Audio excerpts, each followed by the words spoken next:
You talk about I am energy. Yes. Tell me about that. Well, the I am energy, I mean, that's on the opposite side of the scale. So you asked me the question for the start. Right.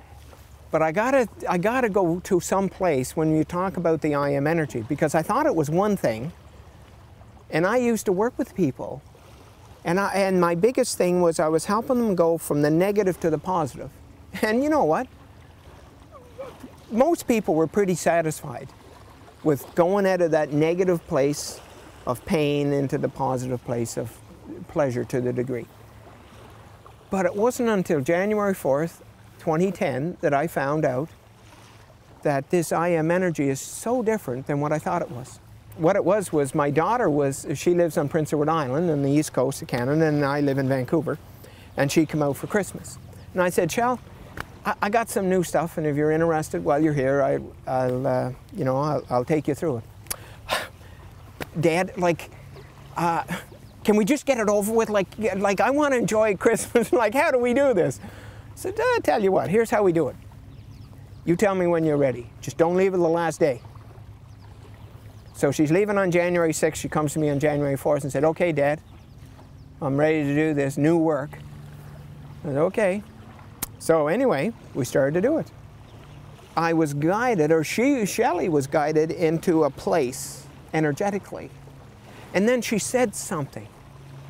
She said a statement, and it was like, that's it. That's it right there. And then from January 4th, 2010 until today, I've been perfecting that. And it is mind-boggling, the difference. I was masking things before. I thought I was transforming things with people, myself included. And here's the statement, if you're interested in what it was. She said, when she got into it, she said, wow, for the first time in my life, I'm free to be me. And it was like, oh. So there was all these constrictions and constraints around it. And it was from that I ended up breaking down my model into 3 quadrants. And that's how that's created what the purity of I am really is. So the other levels. Yes. Explain that to me. You touched on that a little bit. You talking about the positive and the negative. Yes. So what I call them now, just for clarification. Yeah.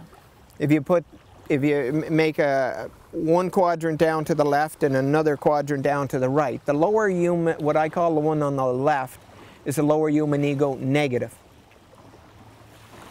The one that's down, the quadrant that's down in the lower right, is what I call the lower human ego positive.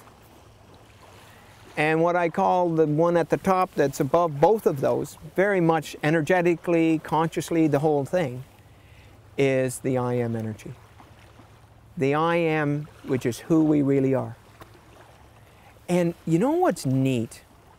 And you know what was tricking for me all this time was how similar the lower human ego positive and the I am energy are. They look identical, but they're totally different. So the other day, for example, I'm in a little bay called Todd Inlet, out on my boat with Rosie, and we're on the I Imagine. And it was like 6 in the morning, and it's still, there's not a breeze, there's water as calm as could be.